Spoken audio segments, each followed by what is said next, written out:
Welcome to Hebrew Bible Insights, a podcast about making sense of the Hebrew Bible. I'm Matthew Delaney here with Dr. Nathan French, and today our special guest is Dr. Douglas Smith. I'm really excited to have him on. I got to hear him do a presentation a few months ago. It was absolutely excellent. Really excited to have him on. He's a professor, researcher, and speaker with a PhD in biblical studies from Columbia International University. He also has a YouTube channel called Studying the Biblical Languages, where he's trying to encourage and equip people on the journey to learn the languages of the Bible, Hebrew, Aramaic, and Greek. Today, we invited him to give a special presentation from his actual PhD dissertation, of course, boiled down. He's not going to read all, 500,000 words, however long it was. But he has a great presentation. And so those of you listening on podcast, you may enjoy listening to the podcast episode, but maybe later you want to check out the YouTube video so you can maybe see some of his cool slides that he'll be alluding to as he goes through. So we're just going to turn the table over to him, let him fully present his presentation from his PhD dissertation. And then afterward, me and Nathan will ask questions and give kind of our own response to his work. So without further ado, Doug, thank you so much for joining us today. Matthew, thank you so much. Nathan, it's a pleasure to be on your program today. So, Doug, before we officially dive into your presentation, is there anything that you want to share about yourself, how you got into this work, or anything else that you're working on currently before we dive in?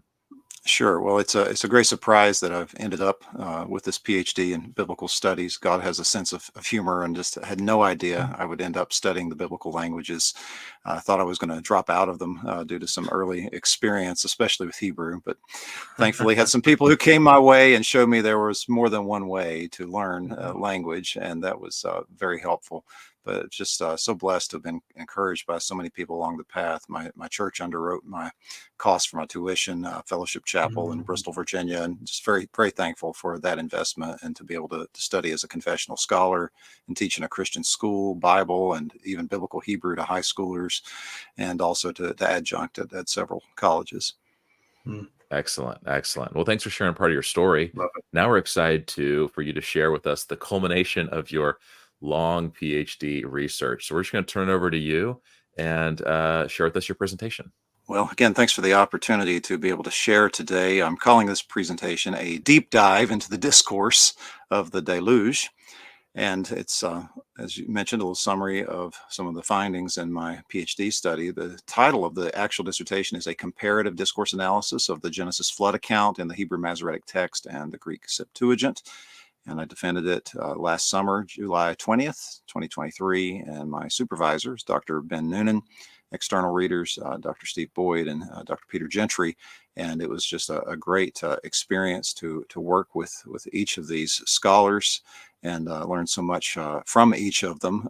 Dr. Noonan put me onto the whole idea of a comparative discourse analysis that involved a blended study. Dr. Boyd had done great linguistic research into the flood account. Dr. Gentry mentored me in Septuagint studies, and all these things were just very helpful in guiding my work here. And also, I need to give a shout out to my family and all this too. My wife just stood by me through all these years of study. My kids were very patient, so it was fun. They got to be at the defense with me there and wait outside the room for the results and everything. So we're going to talk about just what I was doing with this whole thing. Now, what in the world is a deep dive into the Discourse Deluge all about? Well, it's a blended discourse analysis of the flood account in two versions, in the Masoretic Text and the original Hebrew language that the flood account was in, and then in the Greek Septuagint, which to our knowledge is the earliest translation of the flood account. And why in the world would I want to do this? Well, primarily to validate a holistic methodology of discourse analysis. I had found different aspects of that helpful over the years, even using an English translation, but I'd also seen some resistance to discourse analysis, painting it as a fad, and just some resistance to using these sorts of tools in biblical studies. And I thought this is just another way to validate a holistic methodology that can first discern the structure, the coherence, and the communicative purpose of the discourse, of the whole big picture of the communication of the flood account. And second, to compare the two versions, to reveal and assess the translation strategies of the translator of Greek Genesis. I met some people who had they had hesitations about analyzing the discourse of a translation since it was a translation, but the translation becomes its own discourse. And so I wanted to see what it was doing in the way it was communicating the source text. So what is discourse analysis? Well, the term was popularized by Zelig Harris, who was a mathematician and a Semiticist, and he wrote in 1952 an influential journal article on the topic. And the definition used more recently by George Yule that I'm going off of is that the term means the study of language beyond the sentence. And it can refer to both that study in text and in conversation. So if we're having a conversation about a particular topic, extended conversation, short conversation, or the study of a small or large text that is connected together, that's what discourse analysis has to do with. It is a subdiscipline of linguistics, of the study of language more generally, which itself is a fairly recent discipline. Not that people haven't been studying language for millennia, but in the sort of systematic way it's been done more in recent decades. So it's just one part, one angle, one element of linguistics. The characteristics of discourse analysis are first that it is holistic, that it relates the parts to the whole. In other words, it's not atomistic. It's not taking a single word and doing some kind of a word study disconnected from everything else. It's not taking just one sentence out of the whole connected discourse, but it's showing how everything relates. Second, it's a synchronic study. As opposed to studying the historical development, there's a focus on the text that we have versus a hypothetical text, which makes discourse analysis, as Randall Booth put it, there's a methodological collision between that and, for example, an approach like source criticism, which is trying to reconstruct supposed hypothetical layers of sources behind the text. And so this is looking at what we have at the time, and so applied to the flood account in this case. Discourse analysis has to do with semantics, the meaning of the text, but also the pragmatics, the function, the usage of the language, not just the meaning, but also the way it's constructed and the way it's used to function and bring things to the forefront and so forth. Discourse analysis is especially concerned with cohesion and coherence. Cohesion being the surface features, that is the formal ties to the text that are pretty easy to quantify and point out and observe. Okay, there's this repetition, or there's these things that connect, or there's this repeated phrase, and so forth. And coherence has to do with this unified and accurate mental perception, or the representation of a discourse in the mind of a reader. So when we're doing a discourse analysis, we might start to do this exercise in coherence in our own head and try to think, okay, these sentences must be related in some way. Somebody's talking about ice cream and they're talking about the hour that it is, and then they're talking about something closing at a certain time, and we start making some bigger pictures in our mind. And there's just this idea that you can create a unified and accurate mental representation of that discourse. That's what it means to be coherent. So that's discourse analysis. Well, what's a blended discourse analysis? Well, this has to do with the variety of approaches. Discourse analysis is still a fairly young discipline, and there have been different ways people have tried to approach this idea of studying the whole discourse and the parts and how they relate. And four approaches that Dr. Ben Noonan mentioned in his book, Advances in the Study of Biblical Hebrew and Aramaic, are the tagmemic approach, which has to do with the hierarchical structure of language, where you'll have different verb forms. For instance, like in narrative, you'll have the vayikol being the primary indicator of this is the mainline action that's going on in the text, and the other verb forms having to do with something in the background or explanatory or giving a comment before proceeding to the next main action that it's going to relate. The distributional approach quantifies language features and patterns, and this can often be used very effectively with computer programming and databases and so forth to be able to generate just the distribution of forms in a text. Interclausal, this has to do with the connections between clauses. That is, when you have this subject and predicate that are together and it's related in this utterance, how is this connected to the previous one? How is it connected to the following one? How do they connect and hang together as larger units within the discourse and signal how it's organized. And then finally, information structure is a major approach to discourse analysis that has to do with how the elements within the sentence contribute to the flow of information, moving from old information or presupposed information to new information, or a term that's used by many scholars is focus, bringing it to the forefront, just like you would with, if you were focusing on a camera and you had things in the background and things in the forefront. So the idea I had was drawn from Dr. Noonan's book, Advances, and it was to combine two of these approaches, interclausal and information structure. Since each has a solid foundation in current linguistic methodology and can be applied consistently to the Hebrew Bible, and since what is needed is a holistic integrated approach that fully takes into account both levels of discourse, that is going from bottom up to top down, looking at both the individual clauses, but also looking at the discourse as a whole, it seemed that these two approaches were a helpful synthesis.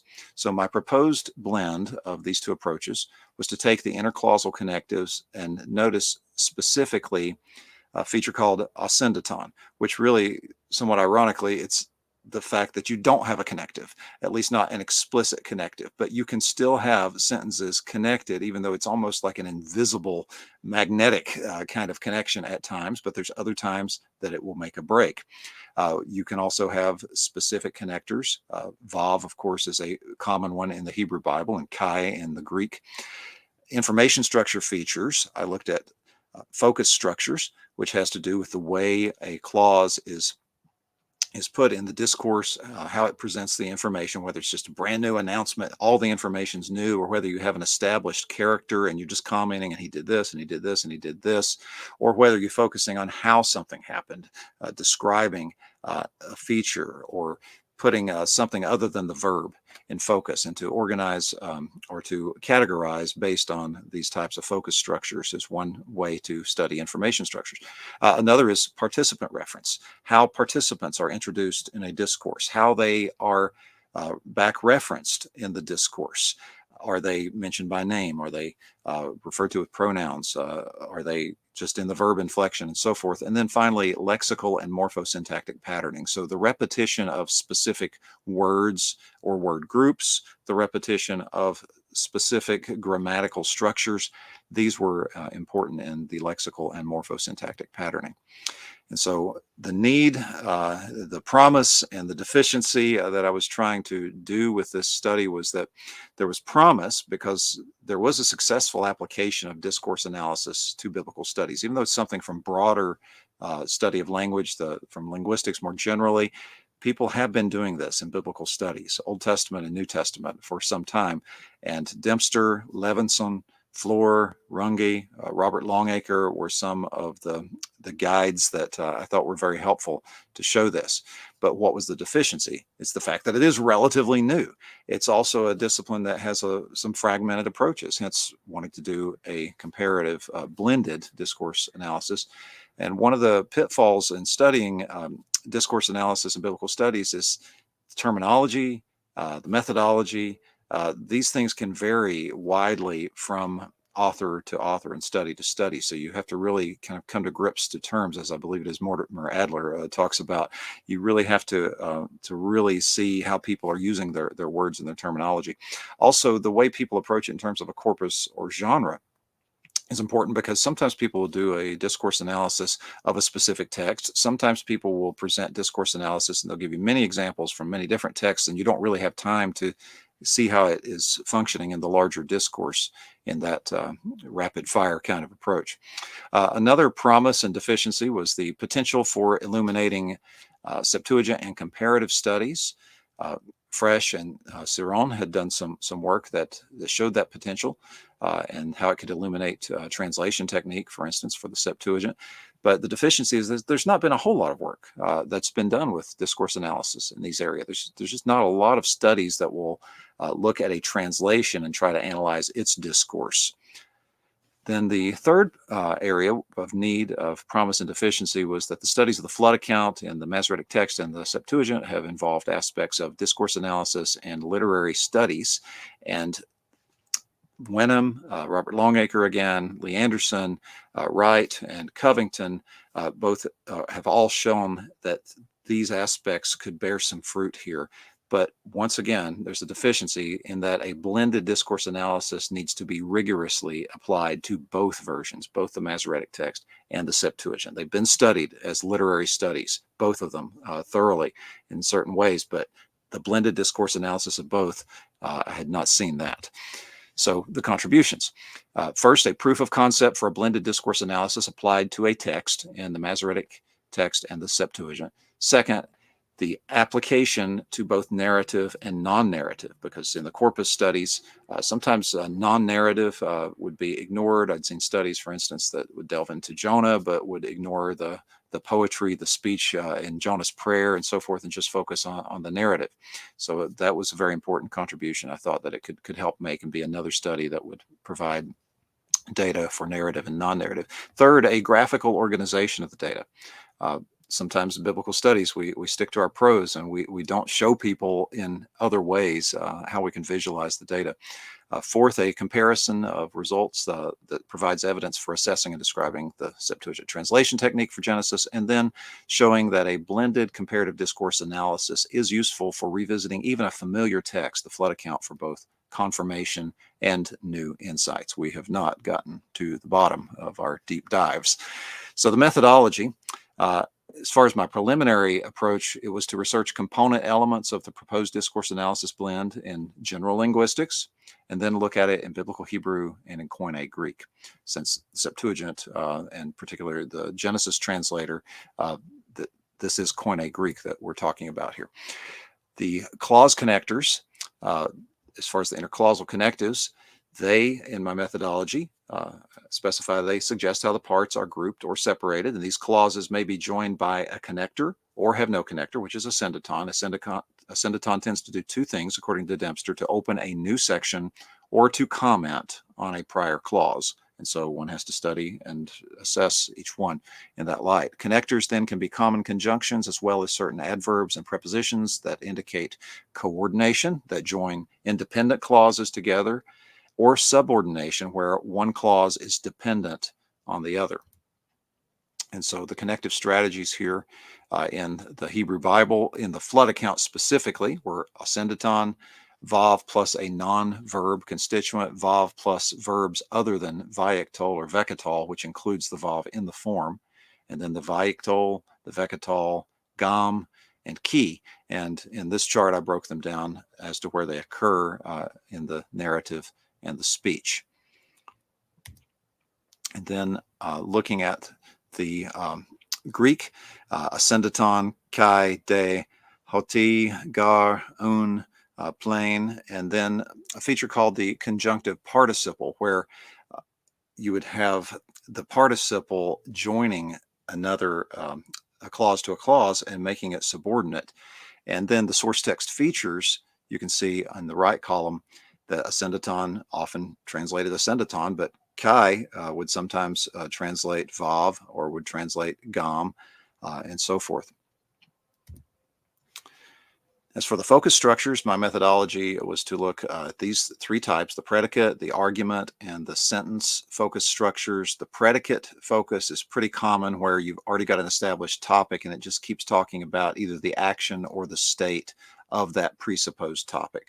So we get an introduction to Noah, and we later we'll hear about Noah and the different things he did, and the different things. Here's God and what God is going to do, and commenting over and over. And then the argument focus is where you highlight a non-verb that will clarify, contrast, highlight something, identify something, but it's not the verb. Then the sentence focus is just this all new information, where you'll have a presentation at the beginning, a summary, an event report, a state report. And I came up with a flow chart to try to help diagnose these, because I'm going through in my methodology clause by clause, interclausal connectives here, focus structure over and over, and asking these questions as to what it's doing. As for the participant reference, here's a chart from Emma Pavey in her book, The Structure of Language, talking about when someone's introduced or how they're referred to, and how to assess if they're old information or new information. It's like when you start some sort of a story, and you might say, once there was a princess, and then you say, this princess lived on a mountain in a castle. Then you say, she did this, then went here, and so forth. And the more prominent she is in the discourse, the less you have to specify about who you're talking about in certain ways. But then there's other ways where you'll say this princess instead of a princess after you've introduced her to show that you're referring back to her. And so all these things are important in stressing what's new and what's old in the discourse. And I came up with a way to visualize this in the flood account. I went through, again, clause by clause, and I put a star if it was some sort of a maximally identifiable term, a proper name, or some kind of special category in the discourse. If it was an independent pronoun, a pronominal suffix in the Hebrew, if it was the verbal inflection, that's all that gave you the information. Okay, this is still referring to God, or this is still referring to Noah. This is a third masculine singular verb, and it's obviously he's the topic. That's what's going on here. And so I also put them according to the speech and the narrative. Another feature I looked at with the structure of the flood account, the lexical and morphosyntactic patterning, looked at the chiastic structure of the flood account. This has been covered in several studies. I go through starting with Niels Lund and going up through Longacre and Wenham and Dorsey and others. Different proposals have been advanced for how the flood account is organized, especially with its lexical repetitions. And your listeners and your viewers are probably very familiar with this idea, but in case any are new to it, it's just this idea of this reverse symmetry in a text. And so you can start and end with the same word. It can be very short, and you can have just 2 or 3 levels of it, but it can also be an extended organization. Ring structure is another term that's used to refer to it. I think sometimes it's like you've got this, you throw a pebble into the pond and you see these ripples here that are going out from it. And so I looked at that as well. So preliminary, I had to make a segmentation of the flood account, looked at 6:9 to 9:17 as the boundaries of the narrative, starting with the Toledot of Noah and ending with the final repetition of this. This is the covenant. And then looking at it as 5 distinct episodes that show him preparing for the flood, escaping the flood and its aftermath, the abatement of the flood waters, then starting over after the flood. Had to establish the textual basis of my corpus here for both the Masoretic Text and the Septuagint versions. I prioritized BHQ, Biblia Hebraica Quinta, the latest critical edition of 2015 of Genesis, and the Göttingen edition in 1974 prepared by John Weavers for Genesis in the Septuagint. But I looked at older critical editions and manuscript images as well, because I didn't want to assume. I love electronic resources, but in our electronic age, sometimes we can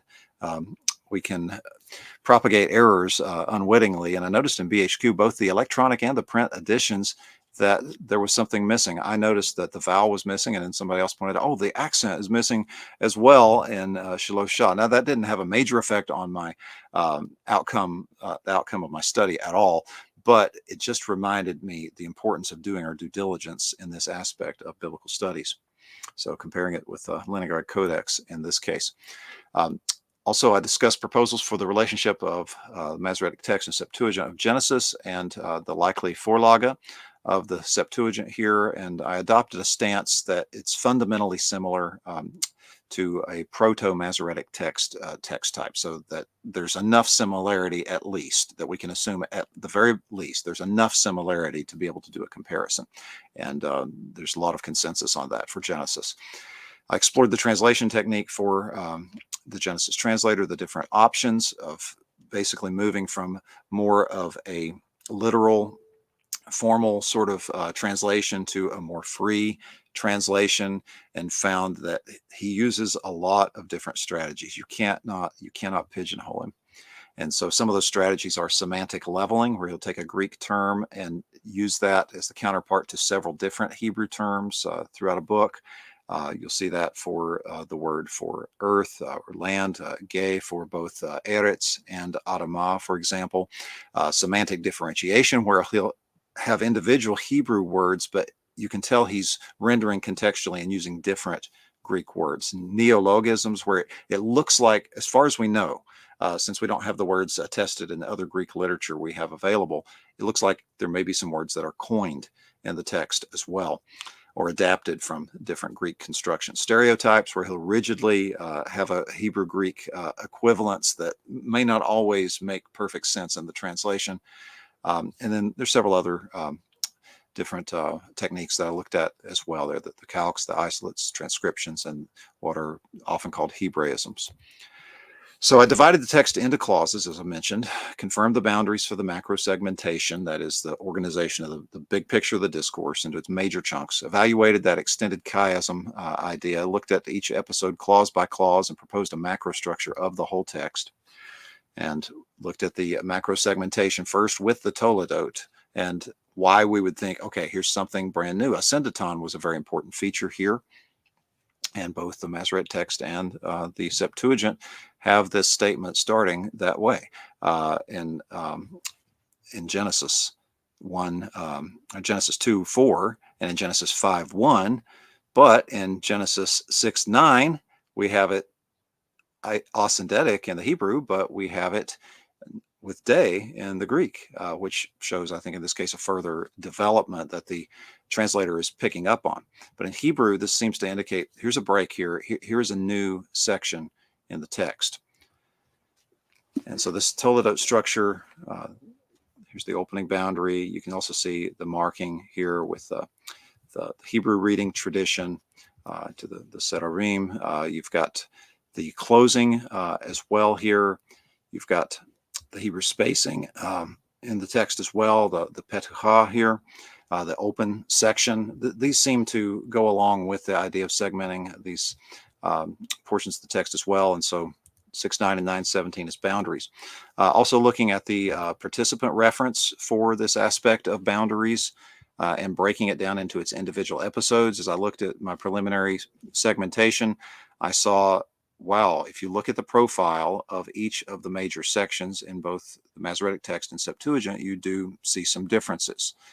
So I've got 4 major characters following Longacre's study here to start with. And so you will see the prominence, for example, of the flood and references to the flood in this middle section, which is entirely accurate. It's predicted beforehand. It's coming. It's on the scene. It started in the next episode, and then in the third episode, oh, it's there, and it's the main character for the first part of that episode, especially.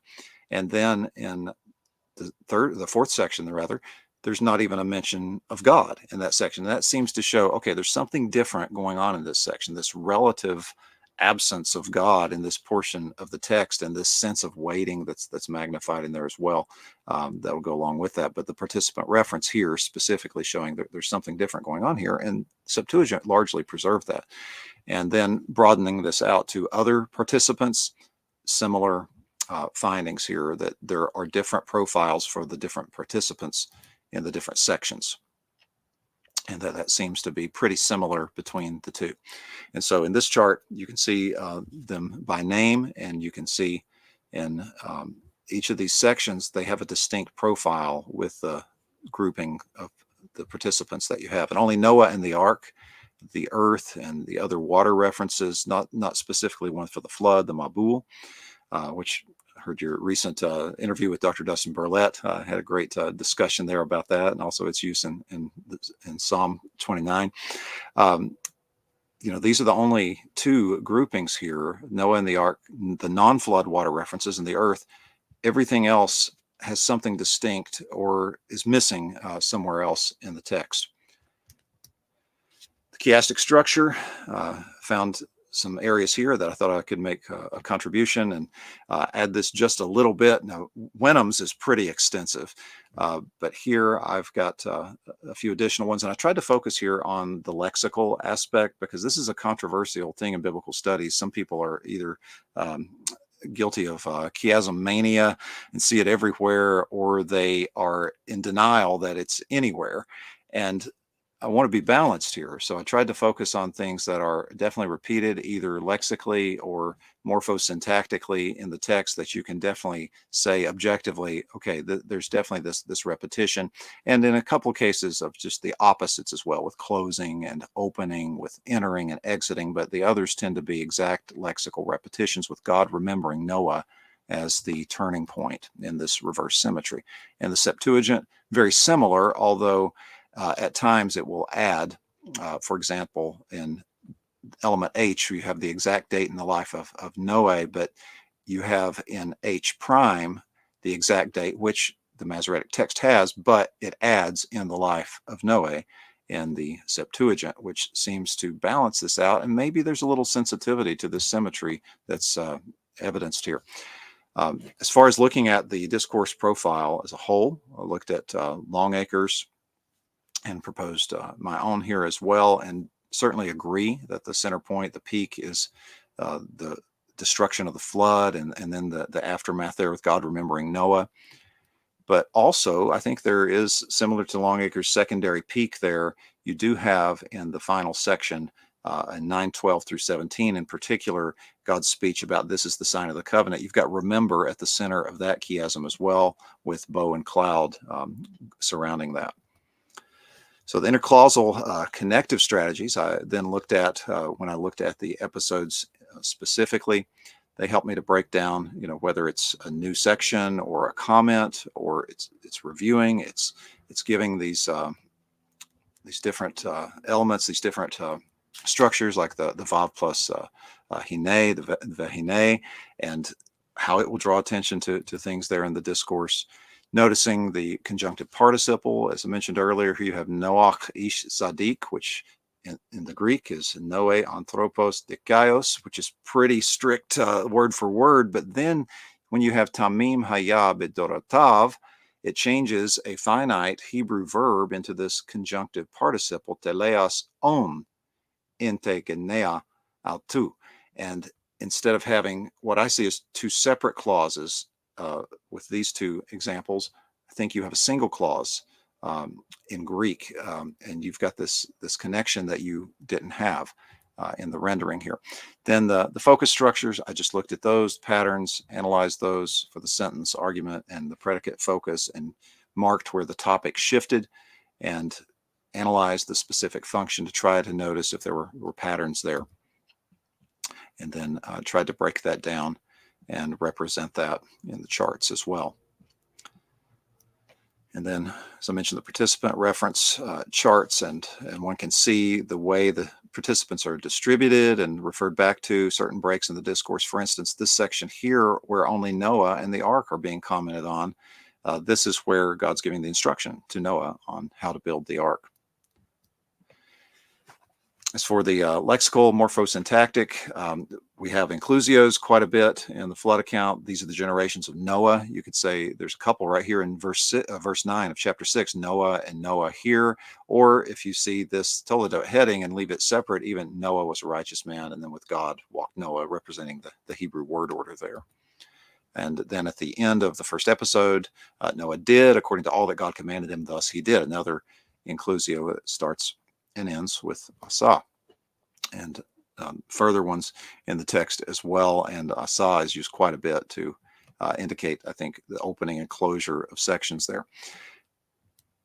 The other chiasms besides the big one, Genesis 9:6, we have Shofek, Hadam, Ba'adam, or Shofek Dam, Ha'adam, Ba'adam, Damo Yishafek, and you've got this reverse symmetry in that text, which makes it very memorable and suggests sort of a poetic structure and also an importance in the text as well. And so I tried to combine all these in each of the episodes to look at them, to see how they line up and what they're doing here in the different sections, and then to see, okay, does it break the discourse apart? I'm just looking at episode 1 here due to we can't cover it all, of course, but we've got the different connectives, focus structures, participant reference, lexical morphosyntactic patterning, and they generally seem to line up and to gel, though some of them will give some further subdivisions of the text. So this is how I'm trying to show this blended approach and how it can show some insights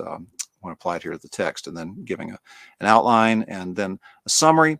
The macro structure of the flood account, that is the theme, topic, upshot, or gist, as Van Dyke says, and the higher level of abstraction that subsumes and entails everything else. This is what I saw, that the preparing for the flood, entering the ark to escape the flood and its aftermath, the abatement of the flood waters, and starting over after the flood, all flow from God preserves the ark passengers from the universal destruction of the flood, which he promises never to repeat.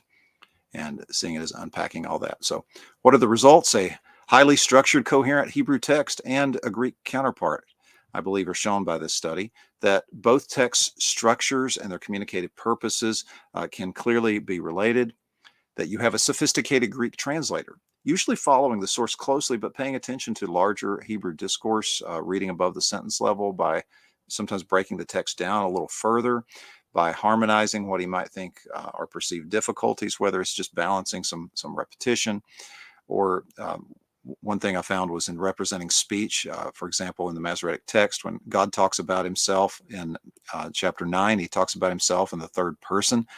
For in the image of God, he created man at the end of 9:6, but in the Greek, it's in the image of God, I created man.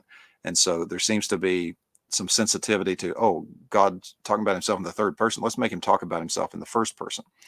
The translator produced a discourse with more natural Greek, presented the same overall structure with just minor modifications at the lower levels of discourse. There was a study done on comparing the Samson narrative and Judges in Masoretic Text and Septuagint. He talked about how it looked like the same house, but the rooms were a little different, almost like some of them were knocked down, maybe a divider added and remodeling, but it's clearly the same house, just slightly different organization at times.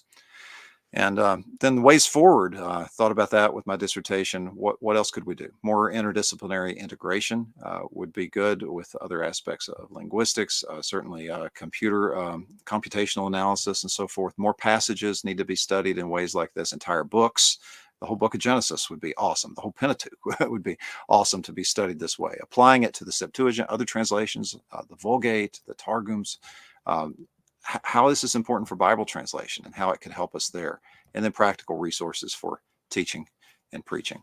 And my contact and website are there on that slide if folks would like to get in touch with me about this research. Well, excellent work, Dr. Smith. Thank you for sharing your PhD work. It's so unfair to say, hey, summarize years of research into about 30 minutes. I so appreciate just a quick initial response from both of us before we dive into some questions is, one, I really appreciate how clearly you express the methodology. I think that as you're talking about discourse analysis, still a burgeoning field, and it's really helpful to have someone who's gone deep into the weeds in this area, being able to explain how this works, what's the current status of the field. And I really love your trying to do a more integrated, holistic approach that makes a lot of sense to me. And the graphs, you said it was one of your goals. You definitely achieved that. The charts and graphs are worth the price of entry alone. So I think people will love getting to pause the YouTube video and really kind of like look at these charts that you've laid out, the different symbols and the graphs and everything, the way you display that. And also really just, I love, as much as I am a Hebrew guy, I've kind of just picked a lane, Hebrew language. I love when people do Septuagint studies. I've really been convinced by Manuel Tov that the whole idea of approaching the Septuagint as it's only valuable for a text critical translation of course, MT is original study, just seems to not follow the data. Now, obviously, it's more complex, right? With each book, Septuagint, it's not all comparing apples and oranges. Every book is different in the approach. So anyway, I appreciate how you said, hey, let's look at the flood story. How does our Septuagint manuscripts, how do they present flood story? And let's dive in there. And so it's really interesting to see that. So anyway, just my initial responses, again, so thorough. Really appreciate this work, Nathan. Do you have any initial responses before we go into some questions? Yeah, well, I second all that. I thought it was great. But what I love is the complexity of the methodology, but then how you bring it into the narrative and can bring out the conclusions that you do, I thought was fascinating. So I think that works really well to show how it helps us to understand the narrative better and what it is doing. As opposed, I mean, in a plain reading, yes, it can come out, but still, the complexity of the methodology allows you to actually pinpoint and show what's going on. Especially where you had in chapter 7, I believe, in that section there where God's missing, right? And it's a waiting period. I think that's an interesting those sorts of details, I think, really help to show different sort of narrative analysis that you would have in Yes. really understanding the text. So I think this is going to be very helpful for our readers to show what such a study can do for actually understanding a story better in that way. So thank you for bringing that to Hebrew Bible Insights and showing the need for this on a greater level. I also I think this is another initial comment too.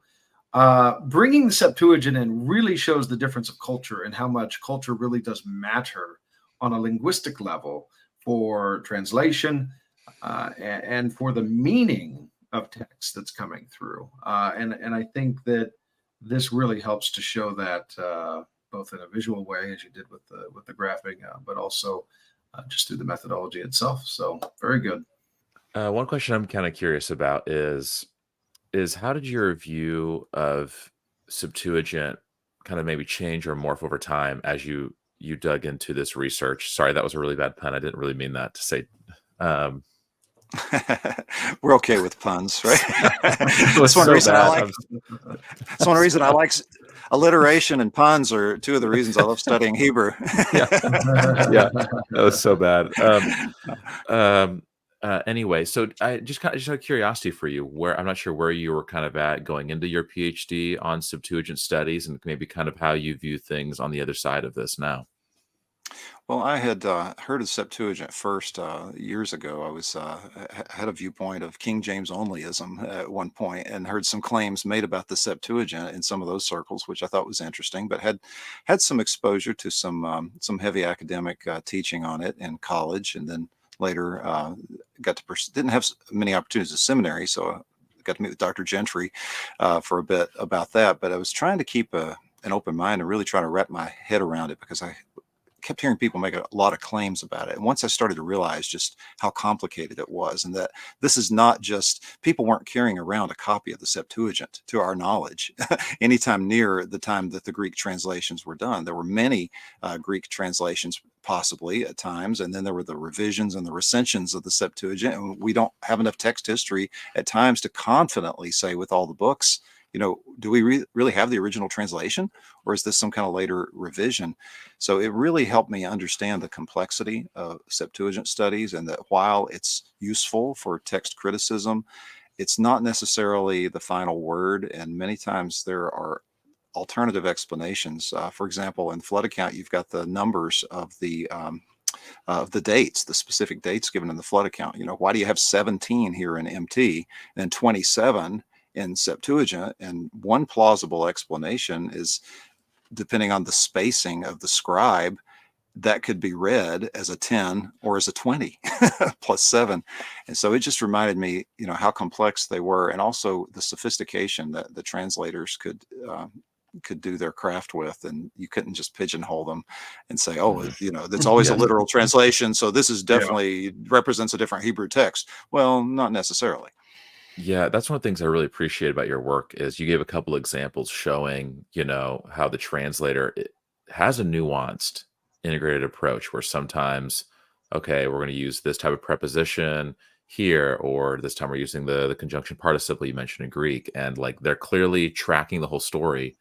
And I remember actually, I think you really pointed this out the lecture when I heard you speak too, was this idea that you don't just imagine a Septuagint translator oh, let me just go line by line, word by word. Okay. But they understand the flow of the story. They are tracking with the whole story there too, and then doing their work of translation, which I think gives a much greater respect for these ancient translators. They're not just mindlessly word for word translating things, but they have a knowledge of the discourse. I will also add, I still think one of the most important things with Septuagint studies, as you mentioned, is the complication of it. Some people get into Septuagint studies and they start using a phrase, the Septuagint. And it's that's not a thing, the Septuagint, as if we have this all easy codified thing. I'll ask a follow-up question and then give it back to Nathan for another one. This is totally shifting gears here. One of the things I really appreciate about you that is evident both in your you alluded to this at the beginning of our talk today, as well as in your YouTube channel, is for you, a lot of your study with original languages is not only for academic purposes, but also it's personal, it's spiritual. as a confessional Christian. And I wonder, Yes. can you speak a little bit to maybe some of the more personal, spiritual side of this PhD work for yourself? How has this helped you as you approach the text as a Christian or in your personal life in some way? Yes, absolutely. Well, it helps me to slow down and pay more attention to what's there in the text. Helps me to ask better questions. And it helps me as I'm doing that to start applying that to my own life as well. And so I wish I could say I had memorized the entire flood account during my doctoral studies. That would have been a very beneficial exercise. But undertaking them during COVID was, not without many Yeah. challenges. It was also a time that also had many blessings in terms of availability of extra time to do deep work and so forth. But with all the other complications, it was very difficult. But one that stuck out to me quite a bit was Noah walked with God. And just trying to think about the contrast between Noah and the previous section in Genesis, and Noah and the rest of the culture, and the way Noah was thoroughly obedient to the Lord. And of course, I'm aware of the pericope following as well, and sort of a false story there as well. But the overall characterization of Noah is extremely positive, and just to think of the grace he experienced, and to think of what it means to be a righteous man, what it means to walk with God, and trying to apply that to my life, because I know that theme is prominent in Scripture, from going to Abraham as well, and to Enoch before him, and I think there is sort of a back connection there.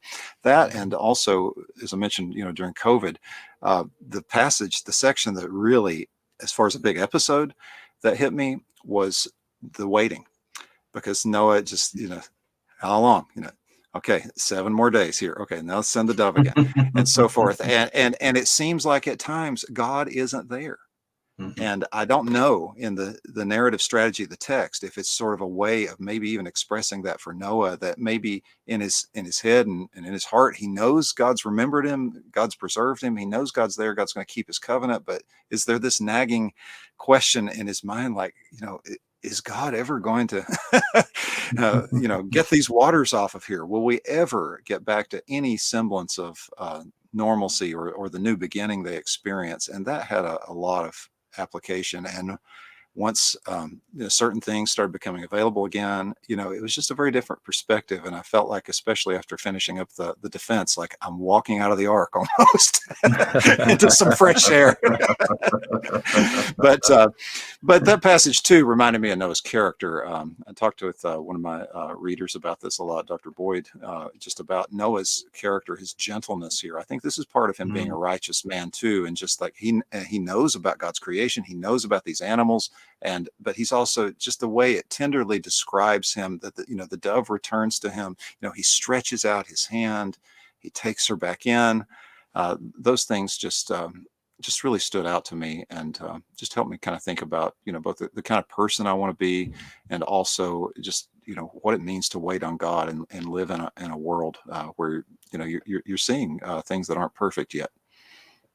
Thank you for sharing that. I really appreciate that, because, one of our goals is we're trying to connect more great scholarship and Hebrew Bible to more people, but we're also unabashedly confessional Christians. We're happy to have anyone listen who wants to join, but we don't want this to be academic knowledge divorced from, this idea that personal God, personal people, walking out life, and the reason Right. these texts aren't just ancient texts, but that they matter for today. So thank you for that. Yeah, very good. I've got two sort of final questions here. The first one, back sort of towards discourse analysis, because you'd mentioned maybe doing other texts that you could do this on, like obviously the Targumim and other things like this. But what do you suppose on, like, maybe the flood narrative within Mesopotamia and as a discourse analysis, and maybe comparing it to the flood narrative in the Masoretic text? Do you think this would be helpful, knowing what you know about discourse analysis? I think that would be helpful as well, and that's something I didn't get to do in this study, but Right. I would love to take various accounts of the flood, and certainly Mesopotamia, and I think even other cultures where we have some similar sort of ideas, and see how they break that down, and if there are episodes that are somewhat structured like this or not. I think that could be a fruitful enterprise as well. Excellent. I like that. And then my final question is, what does discourse analysis tell us about the author? So, because as I'm listening to the methodology and watching it play out as you look at the narrative, surely it must tell us something about the authorship, especially if we start doing this in different books of scripture. Mhm. I don't know if you have any initial thoughts about that, but I thought it an interesting question. So, Right. Are you talking about specifically to try to say, okay, it looks like this author could be the author of this text as well, or that he's following a similar strategy? well, yeah, obviously that could be employed in that way, but I suppose that the analysis on, say, a text in Samuel or a story in Samuel is going to be maybe even different from what we find in Genesis, on maybe even a historical level, as narratives might be told differently many years Right. later, or Yes. Yeah. depending on where you put the dating of some of these texts. But nevertheless, Yeah, yeah, yeah, certainly.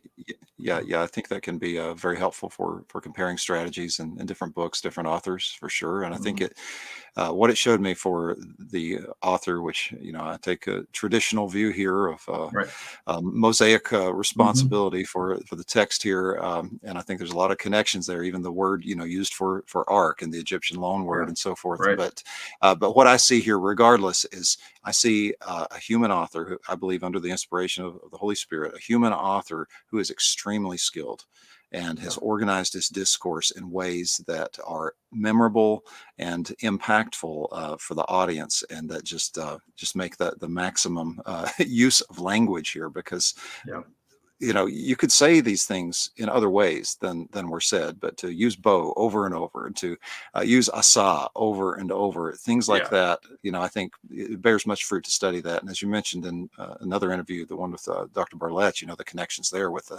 what the Israelites do with the building of the tabernacle and so forth. It's just Correct. amazing to So see complex. those Yeah. kind of connections. Yeah.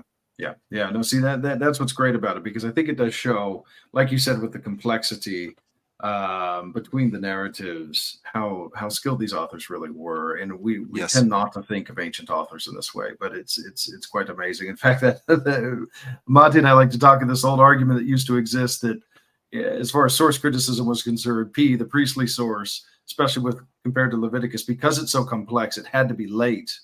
But with all the ancient Near Eastern texts we have found on sacrifices and whatnot across the ancient Right. Near East, that's not true. I mean, Right. it's actually Right. more complex in different eras earlier. So Right. We don't want to commit chronological snobbery there, do we? Yeah, precisely, yeah. Uh, yeah, yeah. All of those theories need to go through the new airport security of ancient Near Eastern archaeological texts, right? You know, Yes. that's very important. Okay, just a few more minutes. I'll ask one more primary question and then like kind of a concluding question. First one would be, you obviously took us through so many details of the discourse analysis, just really showing that you pay attention to all the different details. A more general question from this, though, is how does your discourse analysis kind of affected maybe the way that you see the flood story, or maybe there more generally, or maybe there's any couple little things you want to share with our audience about some nuanced details in terms of the flow of the story.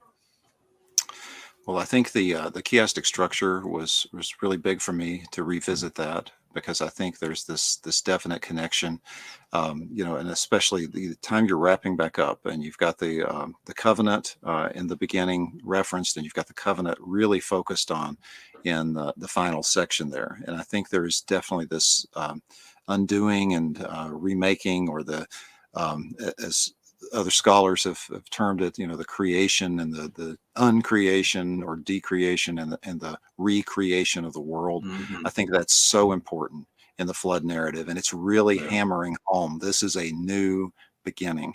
And when yeah, you come to the repetition, because as a holistic discourse analysis, and knowing that the flood account is part of Genesis, I had to focus in chapter 9, especially tying those imperatives to Noah and his sons back to what God said in chapter 1, 28 and following, and the instructions about food and so forth. And then also reading between the lines a bit with some of the discourse analysis too, I think is helpful with the types of prohibitions he gives in chapter 9. I think that gives us some further insight into what the type of ruin was that God was seeing, and how the earth had become ruined. And it seems like the bloodshed, maybe human on human, maybe humans using animals to murder humans, and those sorts of things.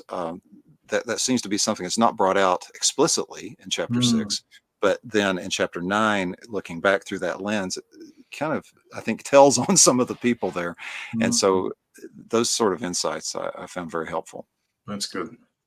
Yeah, no, that's excellent. I think other than the point where you mentioned like some details behind the scenes of the what the Greek flood story translators approach. Other than that, the other insight I appreciated the most was just the way you revisit the chiastic structure, but through a discourse analysis lens, and seeing that people have noticed a chiasm for a variety of reasons, but it also holds water, you could say. Yes. On it also holds water when it comes to discourse analysis. That was really, really interesting to me. So kind of just last question. I'm leaving it very open-ended for you, however you want to respond to this, whether just thinking about our audience, is there anything that's just on your heart you want to share, whether it's just anything related to the flood story, your PhD work, or perhaps it's even more differently. You obviously do a lot of teaching, speaking, you do a lot of work helping people with biblical languages. Our audience are people who they care about scripture, and they're coming particularly, they want to continue to grow in their understanding. Is there anything that you would just want to say from your experience or from your heart to our audience today? Yeah, absolutely. And if it's okay, I think I'm just going to share 3 pieces of advice from my committee. Sure. Number one, Dr. Noonan in my PhD studies continually told me to pray about it. And, I found that to be extremely helpful, both in terms of studying the text, in terms of thinking about different opportunities that we might have for further study or for sharing, things like that. And don't separate that. Think of Psalm 119 and think of how, prayer and the word in the biblical mindset are constantly integrated. Second one was to go to the basement from Dr. Gentry and the idea of prioritizing the study of texts. I have nothing against commentaries, nothing against theologians, but we have to be very careful in a world of many popular writers, popular preachers, podcasts, this, that, and the other. We can many times be eating TV dinners, as it were, when we could have fresh food and when we could be really getting into the text for ourselves. Yes, the less expertise we have, the more we need guides in areas, and we all need guides. But the best guides are the ones that take us right to the source and show us what's right in the source. So I would encourage people to prioritize that, going to the basement, the study of text, and particularly the original language. And then Dr. Boyd's advice to me constantly was row to the shore, that you've got to keep, working, keep getting this done. And I kept telling myself at times in my PhD studies, row to the shore. And at times I wrote myself some notes. I'm like, nobody wants to see you extend this beyond what's necessary. Your wife doesn't want this. Your children don't want this. Your church doesn't want it, and so forth. And so just to persevere and, double down and get things done. I mean, the PhD track, that's not for everybody. And I was blessed to have that funded. I was blessed to have a very patient, supporting family and friends, but, get it done.